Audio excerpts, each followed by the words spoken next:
Cutting up this watermelon on Ronu's corner. Before cutting, we need to find a good one to eat. Sometimes the ugly ones are actually the best. We are looking for ones with large golden sectors, round in shape with large webbing. Follow the chart from Reddit and we can do no wrong. I picked out my watermelon out of season and I went with this one. To dice, we need to cut the melon in half. So we need a sharp knife. I'm honing the blade to make sure it's sharp. Honing is running the blade along the steel to get all the micro parts of the blade aligned. It is not, however, sharpening. Sharpening removes part of the blade to create a new edge. Cutting the watermelon in half is probably the toughest part. This knife isn't the sharpest and acts more like a wedge, and it got stuck a few times, so be careful when using the knife. I tend to move the blade around the watermelon once I get it fully in there and then split it apart. We can see how much rind we have here, which would explain how tough it was to get open. We need to remove the tough, tasteless white part to savor the sweet red of the melon. Watermelon sugar. Want to see a trick to keep the board from moving? Check out my pineapple video. Lay the melon on its flat side, which will give us a good base.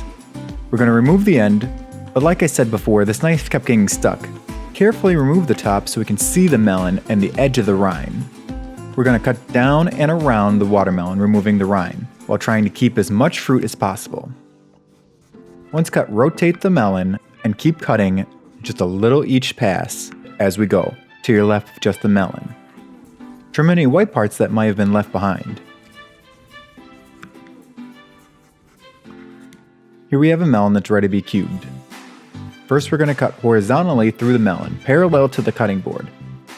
Depending on how big you want the pieces, I tend to do about 2 to 3 cuts this way. A sharp knife is a safe knife and is your friend when cutting watermelon. I just stand the fruit up to get a good cut.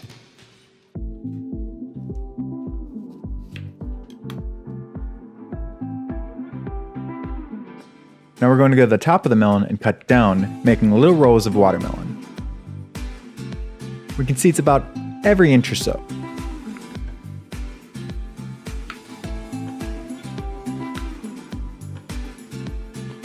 Now the tough part. Rotate the cutting board or melon to make the lines perpendicular to your last cut. We're going to cut these now the same ways we did the last time. The watermelon gets slippery and can be challenged at times, but take it slow and you can get it done. A slicing motion is the best here. Now we have our diced watermelon like a boss. Pull it up, add some salt, and enjoy. If you haven't already, please like, comment, and subscribe, and I'll catch you on the flip side.